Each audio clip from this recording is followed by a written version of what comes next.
Assalamualaikum warahmatullahi wabarakatuh. Halo, saya Dr. Ruli. Kali ini kita akan membahas sesuatu yang menurut saya sangat-sangat menarik, yaitu gimana caranya menurunkan tekanan darah tinggi dalam waktu 5 menit aja tanpa obat. Nah, pasti semua pengen tahu, terutama Anda yang biasa tensinya selalu tinggi atau biasanya tensinya normal dong. Tapi kalau saya lagi kontrol ke dokter atau periksa di klinik, itu kenapa kok selalu tensinya naik atau tensinya tinggi. Nah, salah satu penyebab tensi kita naik dan selalu tinggi itu adalah peningkatan aktivitas saraf otonom atau saraf yang di bawah sadar. Namanya saraf simpatis.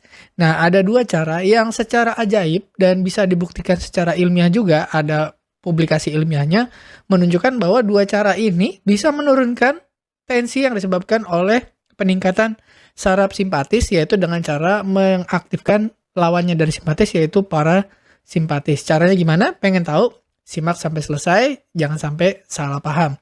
Oke, yang pertama, cara yang pertama nih, keajaiban pertama adalah dengan latihan peras atau latihan meremas gitu ya, namanya latihan otot isometrik. Jadi dibandingkan antara latihan isometrik yang cuman diem aja dengan yang berulang-ulang, misalkan push up, sit up ya, atau lari kardio, mana yang lebih efektif menurunkan tekanan darah, dan ternyata adalah latihan isometrik, yaitu yang mudah sekali. Jadi contoh misalkan objek yang diperas dengan satu tangan, misalnya botol atau bantal kecil. Nah, saya biasa pakai handuk ya, misalkan ada pasien datang kemudian tensinya tinggi, padahal biasanya di rumah bilangnya, dok saya nggak pernah tinggi, tapi kalau lagi kontrol ke dokter atau lagi periksa di klinik kok naik gitu. Atau biasanya memang tinggi dan pengen gimana dok caranya supaya saya bisa ngurangin obat tensinya. Nah, caranya saya ajarin, ini boleh pakai botol atau bantal atau apapun. Kalau saya biasanya pakai handuk seperti ini, ya diremas Bapak Ibu. Diremas seperti ini sampai otot-ototnya juga terasa kencang ya. Nah, usahakan ini dua tangan, ya dua-dua tangan. Ya, dilakukan seperti ini sampai kelihatan ototnya keluar gitu ya. Nah, berapa lama melakukan ini? Ternyata lakukan ini selama 2 menit ya, namanya kontraksi isometrik. Jadi tidak perlu angkat beban, cuman gini aja ya. Tidak perlu keras sekali, nggak usah ya. Yang penting kelihatan ototnya kerja gitu ya. Tahan selama 2 menit ya, kemudian istirahat, dilepas ya, lepas pelan-pelan 2 menit ya. Terus peras lagi 2 menit, terus dilepas lagi 2 menit. Peras, lepas 2 menit 2 menit 2 menit ya, selama berapa kali, 4 sampai 5 kali. Nah, ini setelah itu baru terjadi relaksasi otot. Tadi kan dikencengin kontraksi isometrik, terus kita lepas, itu terjadi relaksasi. Kita tarik napas dalam, habis itu baru ditensi ulang. Biasanya tensinya bisa turun lumayan banyak gitu. Jadi sebelum kita minum obat misalkan ya, diperiksa tensinya ternyata tinggi, kita coba dulu latihan dulu ya. Siapa tahu dengan kita cuman kontraksi aja terjadi relaksasi, tadi aktivitas saraf simpatisnya diturunkan, yang meningkat berikutnya parasimpatis, jadi bisa relaksasi, bisa turun tekanan darah sistol atau yang atasnya itu bisa turun 8 sampai 14, dan yang bawahnya atau diastol itu bisa turun 6 sampai 8. Lumayan, itu sama seperti kita minum satu obat penurun tekanan darah gitu ya. Jadi Bapak Ibu yang pengen mencoba silakan. Nah, dari penelitiannya ini baru mau dibuat, namanya randomized control trial. Ini baru ada protokolnya, tapi sudah banyak yang membuktikan dan itu lumayan berhasil bisa mengurangi dosis obat hipertensi, bahkan bisa stop obat gitu ya kalau sering ngelakuinnya. Nah, seberapa sering dari penelitiannya itu disarankan ya paling nggak 7,5 minggu rata-rata baru bisa tensinya stabil rendah gitu ya, 7,5 minggu. Jadi sekitar 2 atau 3 bulan kita lakukan latihan seperti tadi setiap hari selama 3 bulanan lah ya. Ya cukup mudah lah sebenarnya, harusnya bisa. Ya, pasti Bapak Ibu bisa melakukan di rumah. Nah, yang latihan kedua nih. Nah, kalau kita pengen latihan yang kedua itu jauh lebih mudah sebenarnya karena tanpa alat. Kalau yang tadi kita masih butuh alat ya, yang ini tanpa alat, yaitu dengan cara apa? Pernapasan dalam.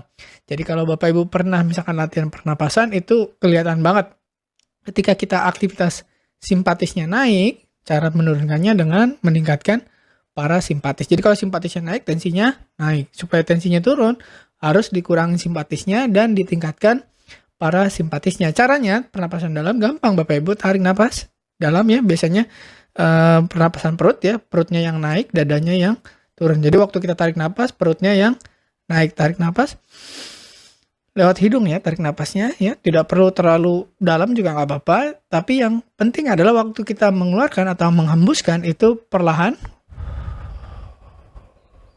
Kalau bisa lewat mulut, harus 2 kali lebih panjang daripada waktu kita tarik napas. Jadi tarik napasnya misalkan 4 hitungan,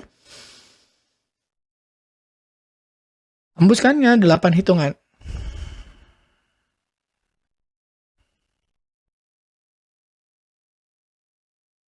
Udah, ya tapi kan kita harus melakukan itu berkali-kali. Misalkan bisa 10 kali, 20 kali ya, sampai kita merasa lebih rileks, lebih nyaman.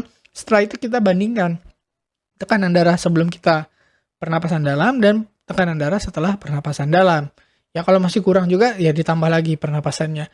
Kalau lebih bagus lagi dilakukan dua-duanya tadi, latihan kontraksi isometrik sama satu lagi latihan pernapasan dalam. Jadi waktu menghembuskan harus 2 kali lebih panjang. Kenapa? Karena itulah saat kita menggunakan saraf parasimpatis. Jadi kalau kita tarik napas, ini simpatis kita yang naik. Tapi ketika kita hembuskan napas, semakin panjang, parasimpatisnya akan semakin aktif gitu.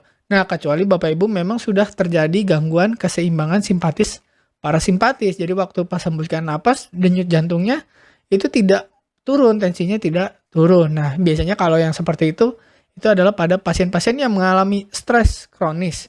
Jadi stres sampai saking lamanya mengalami stres sampai kronis, sampai aktivitas parasimpatisnya itu tidak bisa mengimbangi aktivitas simpatis, baik denyut jantungnya maupun tekanan darahnya. Nah, kalau sampai itu terjadi, kita harus butuh latihan yang lebih dalam lagi, namanya meditasi. Jadi butuh penenangan pikiran, relaksasi sampai ke penurunan kesadaran ke level yang rileks ya, sangat-sangat tenang. Nah, tapi itu nanti kita bahas di video yang berikutnya. Tapi untuk kali ini cuma nurunin tekanan darah, misalkan bisa 20 poin atau 10 poin, itu bisa dengan 2 teknik tadi, yaitu kontraksi isometrik dan pernapasan dalam. Nah, untuk pernapasan dalam, usahain bisa 5 menit. Nah, latihan napas dalamnya. Kenapa? Karena dari banyak penelitian menunjukkan bahwa dengan kita 5 menit saja melakukan latihan pernapasan dalam, itu bisa menurunkan tekanan darah sistolik atau yang atas itu sekitar 20 poin, dan tekanan darah diastolik atau yang bawahnya itu sekitar 10 poin. Jadi udah dapat tensinya turun, aktivitas simpatis parasimpatis bisa kembali seimbang, dengan simpatis parasimpatisnya kembali seimbang, itu bisa mengatasi stres tadi, stres kronis, dan mengatasi rasa cemas. Jadi kalau Bapak Ibu cemas, ya khawatir, terus tensinya naik, denyut jantung naik, lakukan latihan pernapasan dalam atau tadi kontraksi isometrik.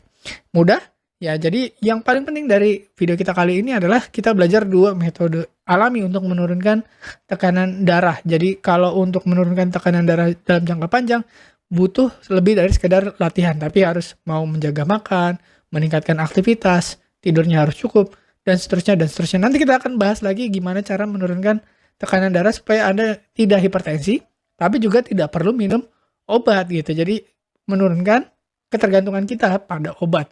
Jadi apa-apa obat, nanti kalau kita bisa menjaga gaya hidup, melakukan latihan-latihan yang benar, itu kita nggak perlu lagi minum obat dan tensinya tetap bagus. Oke, mudah-mudahan bermanfaat. Terima kasih sudah menyimak. Saya Dr. Ruli. Wassalamualaikum warahmatullahi wabarakatuh. Terima kasih telah menonton hingga selesai. Jangan lupa tulis pendapat Anda di kolom komentar. Saya Dr. Ruli dan saya sangat senang bisa belajar dan berbagi dengan Anda. Salam hidup sehat dan mulia. Jangan lupa tekan tombol like, subscribe, lonceng notifikasi, dan ikuti media sosial kami sehingga Anda tidak akan melewatkan ilmu berguna lainnya dari kami. Sampai jumpa di video berikutnya.